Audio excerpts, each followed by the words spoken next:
Pada video sebelumnya saya sudah menjelaskan tentang apa itu networking model dan juga saya sudah menjelaskan bahwa saat ini semua komputer, semua vendor itu menggunakan open networking model yang sama yaitu TCP/IP. Saya jadi sudah jelaskan bahwa untuk membantu kita memahami suatu networking model, maka networking model itu dipecah menjadi beberapa layer. Di PC TCP/IP itu memiliki 5 hyper yaitu application, transport, network, data link, dan physical. Nah, selanjutnya pada video kali ini kita akan membahas layer-layer pada TCP/IP ini. Yang pertama kita akan membahas tentang application layer terlebih dahulu. Fungsi dari aplikasi layer itu adalah menjembatani antara aplikasi dengan network. Nah, contoh dari aplikasi layer yang mungkin sangat terkenal dan mudah untuk dipelajari adalah HTTP. HTTP itu digunakan ketika kita mengakses suatu website server. Contoh di sini kita memiliki ilustrasi bahwa ada klien, kemudian ada web server. Kalau teman-teman belum tahu web server itu apa, web server adalah ketika teman-teman membuka suatu website, maka teman-teman sebenarnya mengakses web server.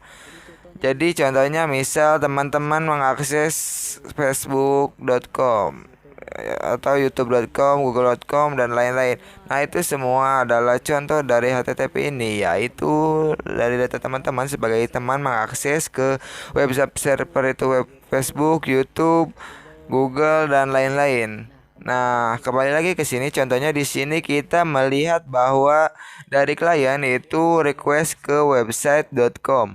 Anggap aja web server ini adalah server dari website.com. Nah, ketika klien melakukan device, nanti web server itu akan membalas requestnya. Isi balasan requestnya nanti terdiri dari HTTP header. Di dalam HTTP header itu akan ada banyak sekali informasi. Salah satunya nanti akan ada informasi tentang status. Ada banyak sekali status dalam HTTP. Yang paling berkenal adalah ada misalnya 200 oke. 200 oke itu menunjukkan bahwa request yang dilakukan oleh klien itu berhasil. Contoh status yang lain itu ada 404 not found.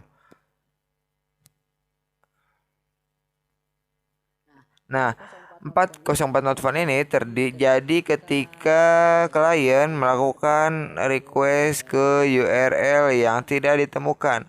Contohnya misal klien ini melakukan request ke URL website.com/about. Nah, jika di website itu ternyata tidak ada halaman about ini, maka web server nanti akan memberikan status 404 not found, menunjukkan bahwa web server tidak memiliki halaman about. Kalau mungkin halaman about, maka web server akan memberikan status 200 oke, yang menunjukkan bahwa requestnya itu berhasil. Nah, selanjutnya selain HTTP header, nanti web server juga akan memberikan data yang sudah di request oleh klien. Nah, dari ini adalah contoh dari HTTP bekerja, di mana HTTP itu adalah salah satu contoh dari application layer. Tidak hanya HTTP, banyak banget sebenarnya. Contohnya teman-teman mengirim email. Secara tidak sadar, mungkin teman-teman belum sadar dan mungkin belum tahu ketika teman-teman mengirim email itu sebenarnya komputer sudah menggunakan application layer. Jadi kalau ketika mengirim email ya di application layer itu menggunakan namanya SMTP. Jadi SMTP ini adalah suatu application yang berfungsi untuk mengirimkan email. Kemudian ketika teman-teman menerima email, misal itu nanti komputer akan menggunakan application namanya IMAP. Oke, IMAP atau DEP3. Jadi untuk menerima email, aplikasinya adalah email atau POP3 dan masih banyak yang lain. Setiap teman-teman menggunakan suatu komputer untuk melakukan apapun di jaringan komputer atau komputer network, itu sebenarnya komputer pasti menggunakan suatu application. Tapi mungkin kita tidak sadar karena itu sudah dilakukan komputer secara otomatis. Oke, saya rasa cukup untuk video kali ini. Pada video berikutnya, saya akan menunjukkan ke teman-teman bagaimana klien dan web server bekerja di paket tracer.